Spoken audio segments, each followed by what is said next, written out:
Words with a mummy की summary को अच्छे तरीके से समझ रहे हैं। इस शॉर्ट स्टोरी में एडगर एलन पो ने एक ह्यूमरस तरीके से अमेरिकन सोसाइटी पर अटैक किया है। यानी ये जो स्टोरी है वो एक सटायर है, वो मजाक उड़ा रही है अमेरिकन सोसाइटी के बारे में कि कैसे अमेरिकन सोसाइटी में 19th सेंचुरी में लोगों को लगता था कि वो बहुत ही ज़्यादा प्रोग्रेस कर चुके हैं और उन्होंने बहुत सारे साइंटिफिक इनोवेशन, साइंटिफिक इन्वेंशंस कर दिए हैं, इसलिए वो लोग महान हैं। तो चलिए अब हम लोग शॉर्ट स्टोरी के इंट्रोडक्शन को देखते हैं और उसके बाद फिर समरी को स्टार्ट करते हैं।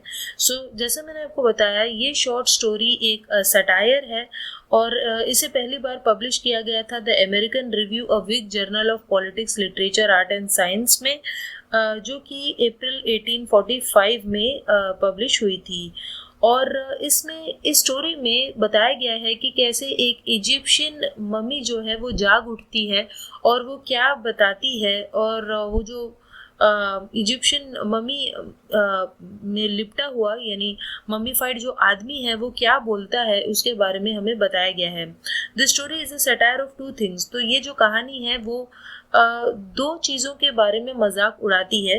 पहला तो उस समय में 19th सेंचुरी में सभी लोग इजिप्टोलॉजी के पीछे पड़ गए थे। जो साइंटिस्ट थे वो बहुत ही ज़्यादा इजिप्शियन कल्चर में इंटरेस्टेड हो गए थे और ममीज़ के बारे में इंटरेस्टेड हो गए थे।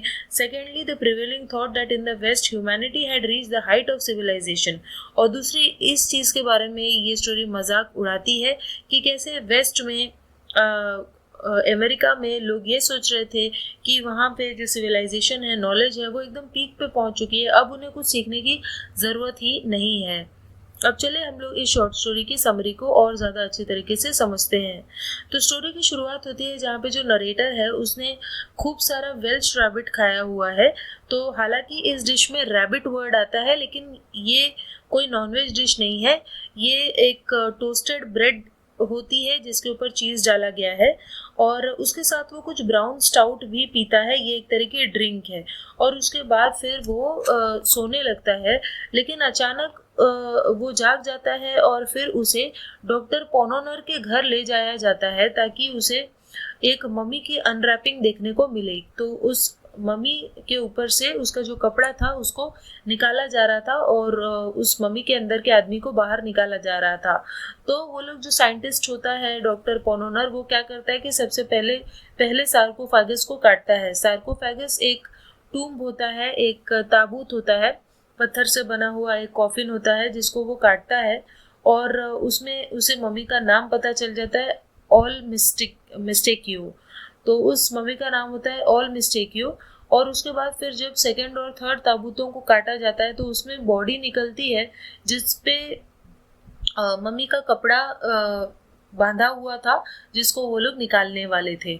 और जो मम्मी है वो एक पैपिरस शीट यानी कुछ पैपिरस के पत्तों पर रखी हुई थी और उसके ऊपर वो प्लास्टर लगा हुआ था और कई तरीके की पेंटिंग्स बनी हुई थी और गोल्ड से भी डेकोरेशन किया हुआ था। तो वो लोग उस प्लास्टर को, उस कपड़े को ऊपर से निकालने लगते हैं और उसके बाद बॉडी को एग्जामिन करते हैं। तो वो देखते हैं कि ये जो बॉडी होती है बहुत अच्छे कंडीशन में होती है और जैसे कि नॉर्मली इजिप्शियन ममीज़ की एम्बार्मिंग होती है, उनके ऊपर कई तरह के लेप लगे होते हैं, इस तरह के कोई लेप नहीं लगे हुए थे और ना ही उनमें ना ही कोई कट्स थे उस बॉडी में, यानी कि अंदर के जो ऑर्गन्स थे वो भी इंटैक्ट थे और ना ही वो जो स्किन थी वो रेड थी। तो स्किन भी रेड नहीं थी और ना ही कोई कट वगैरह लगे हुए थे। और इसीलिए जो डॉक्टर है वो इंस्ट्रूमेंट्स निकालता है डिसेक्शन के लिए, यानी कि चीर फाड़ करने के लिए इंस्ट्रूमेंट्स निकालता है। और बाकी के जो आदमी हैं वो कहते हैं कि चलो हम इलेक्ट्रिसिटी का इस्तेमाल करते हैं इस मम्मी को जगाने के लिए, और वो लोग तुरंत ही इलेक्ट्रिसिटी यूज़ करते हैं जिसकी वजह से वो जो मम्मी है वो जाग उठता है। वो जो आदमी जो मम्मी बना होता है वो जाग जाता है और उसके बाद फिर उन सारे आदमियों की वो बुराई करता है कि तुम लोगों ने मुझ पर इलेक्ट्रिसिटी का इस्तेमाल किया, यानी क्या इस्तेमाल किया, ऐसा वो कहता है। The man make their apologies to all mistake you.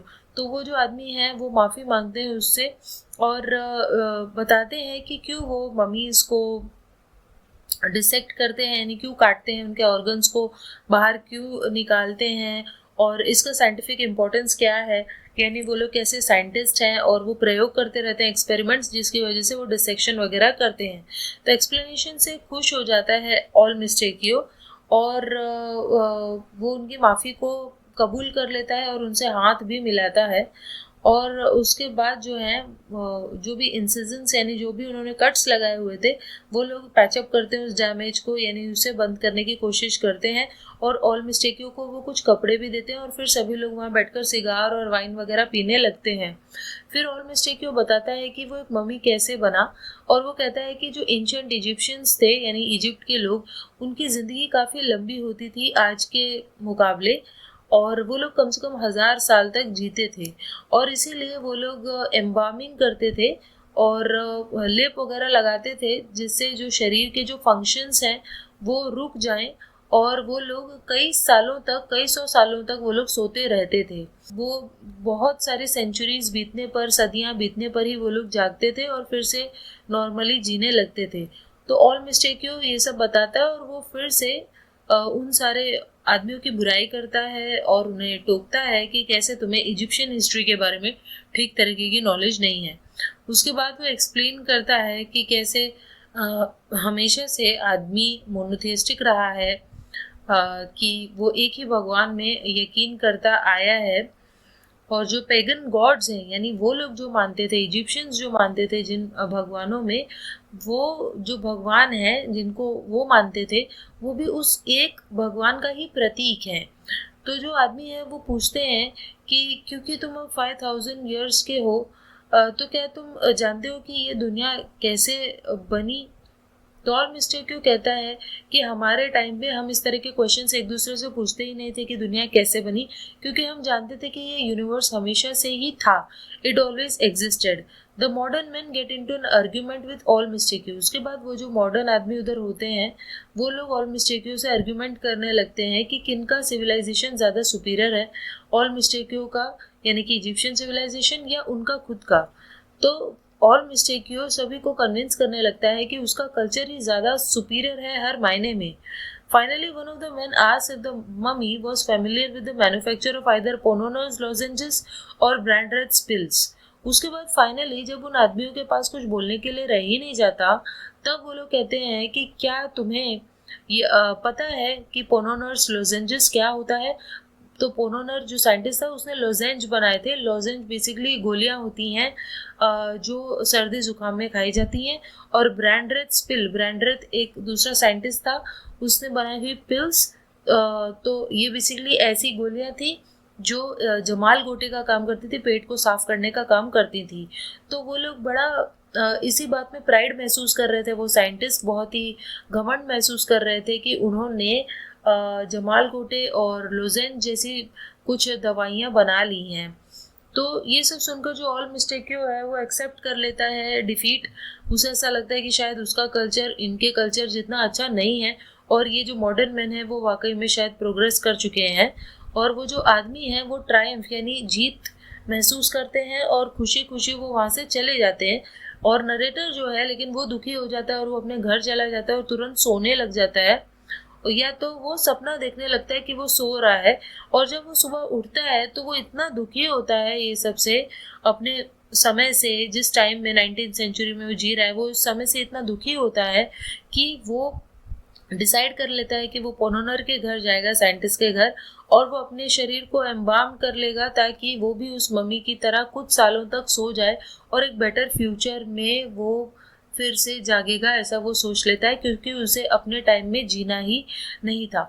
और यहीं पर हमारी जो स्टोरी है वो ख़त्म हो जाती है। सो आई होप